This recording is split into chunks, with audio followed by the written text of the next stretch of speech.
It's almost midnight. Your body is heavy, done, begging for sleep, and your brain picks this exact moment to open 40 browser tabs. Tomorrow's meeting. That reply you never sent. A thing from 2014. You are not bad at sleeping. Your nervous system simply never clocked out. After an overstimulated day, it stays switched on, still braced for input. So the tiredness is real, but the signal to stand down never arrived. Tonight, we look at why the mind races when the body is exhausted. Almost nobody explains the actual mechanism, so here it is in plain terms. Your nervous system runs on two settings that matter tonight: an alert branch and a rest branch. Sleep needs the rest branch to take the lead.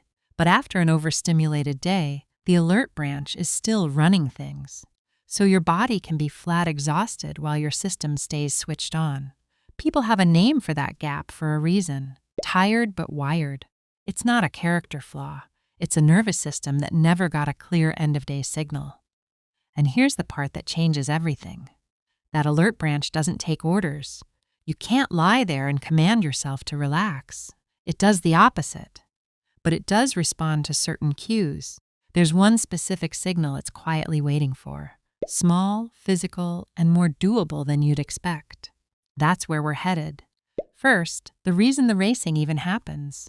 That racing mind isn't a sign something's wrong with you. It's a nervous system that's still on shift. Think about what an overstimulated day actually asks of you. Notifications, decisions, conversations, small stresses stacked back to back.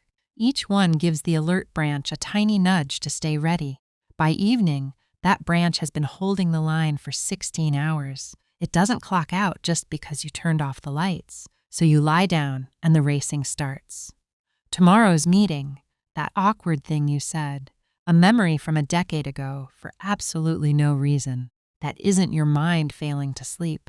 It's an alert system still scanning for input because nobody told it the day was over. The quick win comes straight out of that reframe. Tonight, when the racing starts, try naming it. Literally think, this is my nervous system still braced, not a problem to solve. That one sentence stops you fighting the racing, and fighting it is what keeps you wired. You're not broken, you're just still switched on. Naming it starts the switch off. The second one flips something everyone assumes. We treat tired and wired as the same thing. They're not. They're two separate signals, running on two separate tracks. Tired is a body signal. It's sleep pressure, the physical drive that builds across the day and says the tank is empty. Wired is a nervous system signal. It's that alert branch still elevated, still braced for input. And here's the catch. These two don't power down on the same schedule. So you get the strangest combination. A body that desperately wants to sleep, sitting right on top of a system that still thinks the day isn't finished. That's the actual engine behind tired but wired. Not a contradiction. Two real signals, pointing in opposite directions. Once you can tell them apart, you stop making the classic mistake. You stop assuming exhaustion alone should knock you out. It isn't, on its own. Being tired doesn't switch off the wired. You can be running on empty and still be fully braced. The micro win here is a shift in aim. Stop trying to force yourself to feel more tired. You're already tired. That's handled. The whole job tonight is lowering the wired, different target, and a far easier one to hit. Signal number 3, and it's the hinge. You cannot command your nervous system to calm down, but you can cue it. Here's why the command fails. That alert branch evolved to keep you alive. It doesn't answer to willpower, and it definitely doesn't trust the phrase, just relax. The harder you push, the more effort you generate, and effort is an alert branch input. Trying to force sleep quietly makes you more awake. If you've ever gritted your teeth trying to relax, you've felt this exact loop. It's a bit like the Force. Yoda's whole point to Luke was that you don't wrestle it into submission. The harder you strain, the less it works. Same with your nervous system. There is no trying, only the quiet letting go that lets it settle. So if commands don't work, what does? Cues. The rest branch is always listening for physical evidence that the day is genuinely over and you're safe. Not words. Evidence, slower breathing, a longer exhale, a body that stopped bracing. Give it that evidence, and it starts to shift on its own. The micro win, right now. Drop your shoulders. Unclench your jaw. Let your next exhale be slightly longer than the inhale. That's it. You just handed the rest branch its first real cue. You're not forcing anything. You're just speaking its language. If your brain is nodding along at midnight to all of this, that's exactly who this channel is built for. A subscribe keeps these small, doable ideas landing in your feed instead of whatever the algorithm serves at 1 a.m. And a thumbs up quietly tells it that calm travels further than chaos.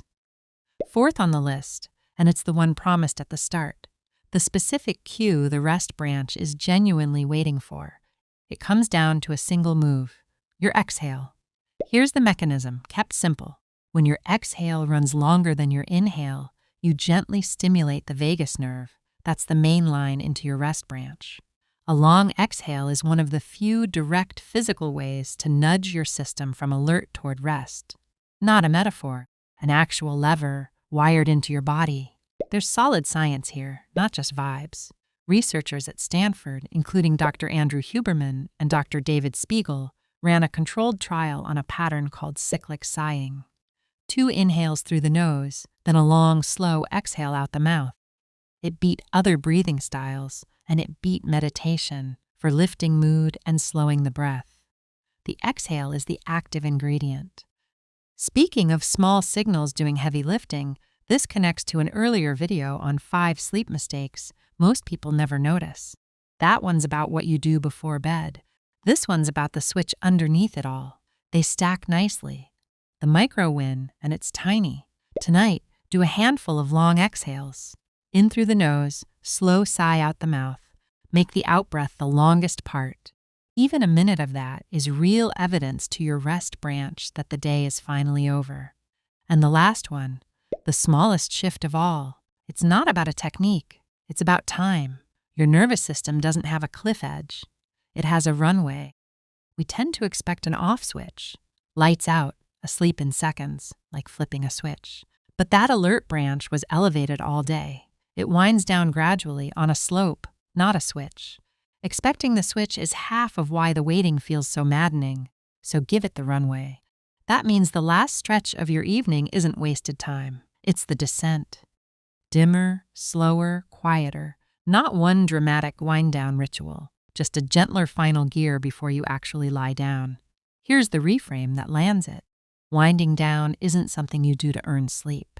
It's you walking your nervous system down the slope, one lower gear at a time. And the beautiful part is you already have every tool. The naming, the longer exhale, the dropped shoulders, strung together over 10 quiet minutes. They are the runway, the micro win. Pick tomorrow's wind down to start 10 minutes earlier than feels necessary. Not to do more, to give the slope more room. Your nervous system doesn't need you to try harder. It needs you to stop expecting the cliff. So that's the whole thing. The racing mind isn't a flaw. It's a system still on shift. Tired and wired are 2 different signals. And the rest branch doesn't take commands, only cues, with the longer exhale as the one it's really waiting for. If one of these clicked tonight, leave it below so someone else scrolling at midnight can borrow it. Even just dropping my shoulders right now counts. There's more on the channel if you want to keep going. Nervous system, stress, energy. It's all the same wiring underneath. Here's the last small thing to carry off. You were never bad at switching off. You just needed the signal instead of the struggle. Tonight, give your nervous system the cue, then give it the runway. See you in the next one. Micro Wins Club. Small steps towards real change.